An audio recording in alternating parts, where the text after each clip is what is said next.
Welcome to NSTV నేను రాజీవ్ ముందుగా headlines చూద్దాం గౌరవ శాసనసభ్యులు వారి కార్యాలయం వద్ద దాదాపు 8,87,591 రూపాయల సీఎం రిలీఫ్ ఫండ్ చెక్కులను లబ్ధిదారులకు అందజేసిన గౌరవ శాసనసభ్యులు కొలికిపూడి శ్రీనివాసరావు గారు.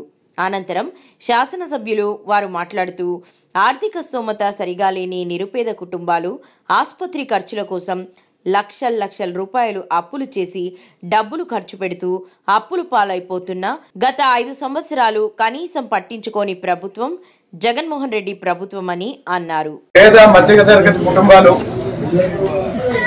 ఆర్థికంగా తీవ్రమైన ఇబ్బందులు ఎదుర్కోవడానికి ఒక ప్రధాన కారణం కుటుంబ సభ్యుల్లో వచ్చే ఆరోగ్య సమస్యలు. వైద్యం అత్యంత ఖరీదైన నేపథ్యంలో కుటుంబంలో ఎవరికి చిన్న ఆరోగ్య సమస్య వచ్చినా ఆ కుటుంబం అప్పుల పాలవుతుంది, ఆర్థికంగా నలిగిపోతుంది, ఆర్థికంగా చితికిపోతుంది. మరి 2019-2024 మధ్యలో 5 సంవత్సరాలు అప్పటి ప్రభుత్వంలో ముఖ్యమంత్రి జగన్మోహన్ రెడ్డి గారు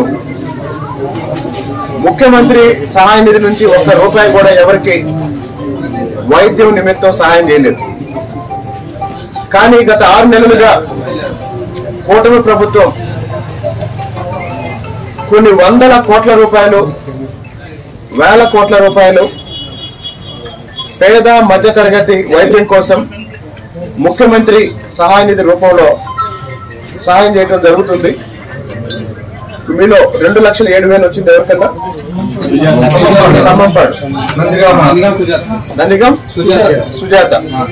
అంటే ఒక పేద కుటుంబంలో 2 లక్షల రూపాయలు ఆసుపత్రి బిల్ అయితే ఆ 2,07,000 రూపాయల్ని ముఖ్యమంత్రి సహాయ నిధి నుంచి ఈరోజు అందించడం జరిగింది.